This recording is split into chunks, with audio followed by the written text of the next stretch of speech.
how you can evaluate yourself in a generic yet effective way to understand where you are as a basketball player and thus where you can grow and improve. So let's start with the sort of easiest and most obvious way to evaluate yourselves that most players do, most casual players do, just sort of instinctually, naturally, which is, how did I do physically? Sort of the overall approach I think is best to take from a physical standpoint is, how did your body react? Because the ideal physical reaction of your body as an athlete and basketball player is your mind tells your body to move and to react.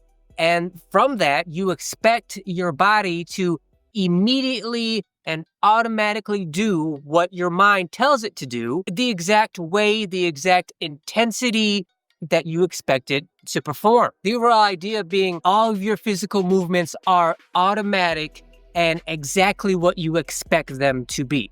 Now, your expectations have to be realistic. Like, as a player, as an athlete, you will never jump as high as you would like. You will never be as fast as you want to be.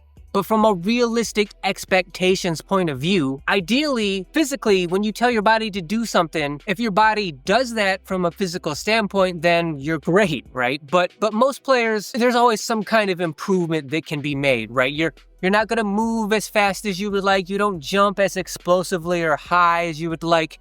You're not laterally as quick or as light on your feet as you would like to be. Maybe your reaction time isn't as quick or as automatic as you would like it to be.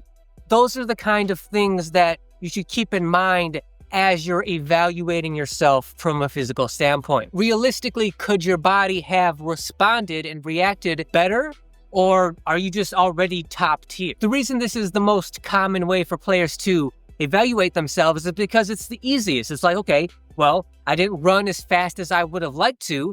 That means I have to work on my speed, or I didn't jump as high or as explosively as I would have liked to. I got to work on my plyometrics. Physically evaluating yourself is most common because it's the simplest thing to correct. Whatever problems you find, you just got to come up with the obvious physical solutions as how to solve those problems. And you can just feel it as you're moving around out here. You can feel if you are slow or sluggish or heavy on your feet or weak or tired or out of breath. Like, you can feel that as you're going through the motions as a player. So not only can you evaluate yourself after the game, reflecting on how the game went, but during the game, physically, it's very easy to feel how you're performing.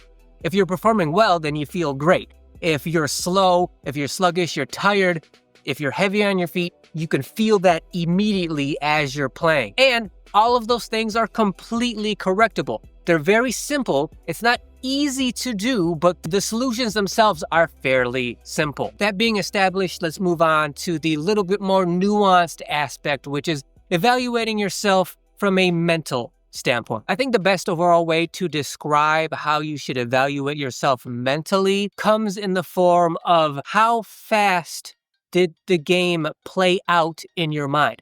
How fast was your perception of the game? So if you want, you can think of it in sort of two extremes, right?